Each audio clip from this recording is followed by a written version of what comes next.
तो आज हम एक नजर डालते हैं काठमांडू घाटी के ठीक बाहर छिपे हुए एक प्राकृतिक अजूबे पर। जी।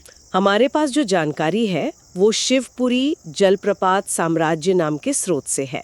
और आज का हमारा मकसद है इस जगह की खासियत को समझना और ये जानना कि इसे जलप्रपातों का साम्राज्य आखिर कहा क्यों गया है। हाँ बिल्कुल। कल्पना कीजिए एक ऐसी जगह की जहाँ एक ही इलाके में ढेर सारे झरने हों, छोटे बड़े। हाँ, और ये जगह जो है ये शिवपुरी नागार्जुन राष्ट्रीय उद्यान के अंदर है। अच्छा। और स्रोत इसे किंगडम ऑफ वाटरफॉल या जलप्रपातों का साम्राज्य इसीलिए कहते हैं क्योंकि यहाँ मतलब एक छोटे से ही क्षेत्र में आपको अनगिनत झरने दिख जाते हैं। अनगिनत। जी। तो वो नज़ारा ही कुछ ऐसा भव्य लगता है जैसे कोई साम्राज्य हो झरनों का, पानी हर तरफ बहता गिरता हुआ। दिलचस्प।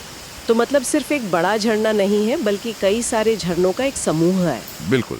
स्रोत इस बारे में कुछ और बताते हैं कि ऐसा क्यों है, मतलब क्या वहाँ की जमीन या पहाड़ कुछ खास है?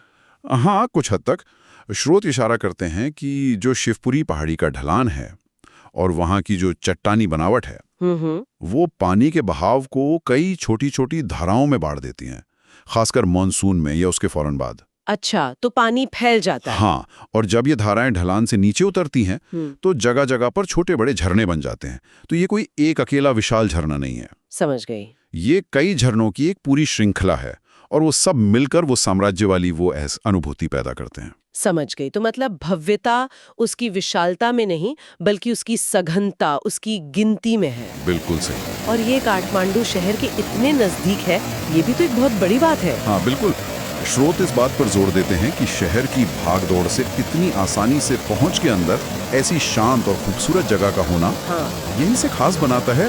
और इसी वजह से ये स्थानीय लोगों के लिए, प्रकृति प्रेमियों के लिए और खासकर जो हाइकिंग या पिकनिक वगैरह के शौकीन हैं उनके लिए बहुत लोकप्रिय हो गई है। जी, उनके बीच ये काफी लोकप्रिय हो गई है।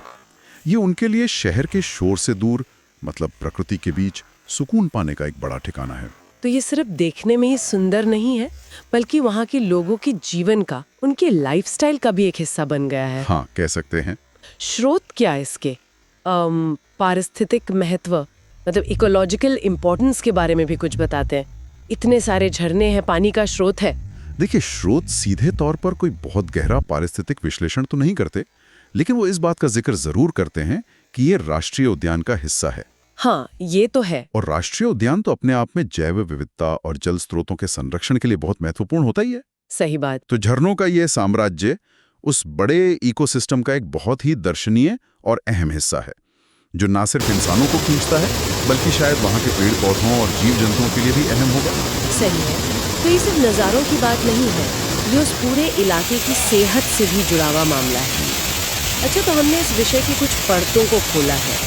शिवपुरी का ये जलप्रपात साम्राज्य वाकई एक अनोखी जगह है जहाँ प्रकृति ने, आप कह सकते हैं, अपनी कला का प्रदर्शन किया है। और ये सब काठमांडू जैसे बड़े शहर के इतने करीब है। और यहाँ जो बात सबसे ज्यादा गौर करने लायक है वो ये है कि कैसे शहरीकरण के इतने दबाव के बावजूद ऐसे प्राकृतिक स्थल न सिर्फ बचे रह सकते हैं बल्कि स्थानीय समुदाय के लिए इतने मायने भी रख सकते हैं। ये सिर्फ घूमने फिरने की जगह नहीं है, ये एक तरह से शहर के लिए ताज़ी हवा या सुकून देने वाली जगह का काम करते हैं। बिल्कुल। तो इसका सार ये है कि ये जगह अपनी खास भौगोलिक बनावट, झरनों की वो जो सघनता है और शहर से नज़दीकी, इन वजहों से खास है। और लोगों के लिए इसका मनोरंजन मूल्य भी है।